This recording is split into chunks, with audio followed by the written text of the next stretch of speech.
108 fee reimbursement, అలాగే విద్యుత్ ఛార్జీలు ఏదైతే ఉందో ఒకప్పట్లో విద్యుత్ ఛార్జీలు కట్టకుండా రైతుల మీటర్లను స్టార్టర్లను దోచుకొని పోతా ఉన్నారు ఏపీసీ.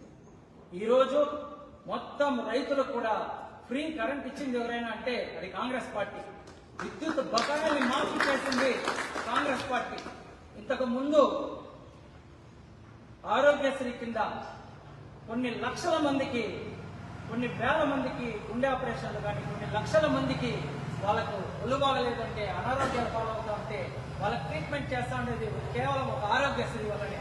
పేద బడుగు బలహీన వర్గాలు ఎవరైతే ప్రైవేట్ హాస్పిటల్కు పోయి ట్రీట్మెంట్ చేసుకోలేని పరిస్థితుల్లో ఉన్న వాళ్ళందరికీ కూడా డాక్టర్ వైఎస్ రాజశేఖర రెడ్డి గారు ఉన్నప్పుడు కాంగ్రెస్ పార్టీలో ఆయన వీళ్ళ బాధలంతా గుర్తించి ఆరోగ్యశ్రీ తేవడం జరిగింది.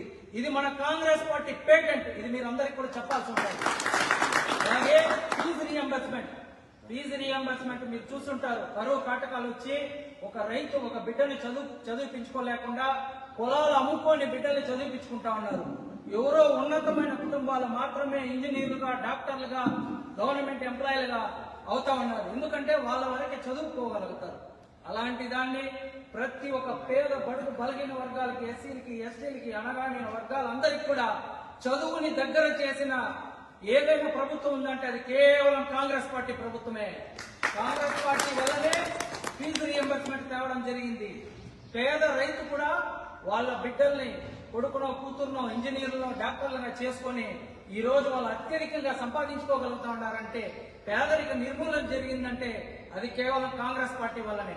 కానీ కాంగ్రెస్ పార్టీ చేసిన ఏదైతే పథకాలు ఉందో ఈ పథకాలను అంతా హైజాక్ చేస్తారు ఎవరు నెక్స్ట్ వచ్చిన ప్రభుత్వాలు.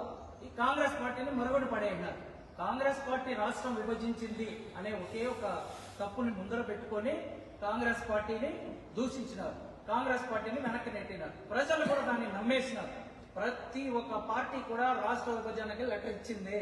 ప్రతి ఒక్క పార్టీ కూడా రాష్ట్ర విభజనకు కలిసి వచ్చింది. వచ్చిన తరువాత బీజేపీ గాని, టీడీపీ గాని, వైసీపీ గాని అందరూ కూడా లెటర్లు ఇచ్చింది. వచ్చిన తర్వాత ఆ ఏదైతే రాష్ట్ర విభజన జరిగిందో దీన్నంతా కాంగ్రెస్ పార్టీ మీద నెట్టేసినారు. కాబట్టి ప్రజలకి మన మీద ఇబ్బంది పడినారు మన పార్టీ అంటే. కానీ ఇప్పుడు అది అందరూ తెలుసుకున్నారు.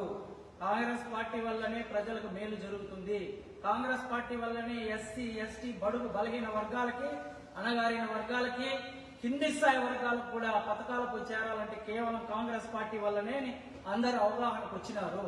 కాబట్టి దీన్ని మీరు గ్రామ స్థాయిలో, బూత్ స్థాయిలో ముందుకు తీసుకోపోయి గట్టిగా గర్వంగా ఈ పథకాలంతా తెచ్చింది కాంగ్రెస్ పార్టీ అని వాళ్ళకి తెలియపరచాలా. ఎందుకంటే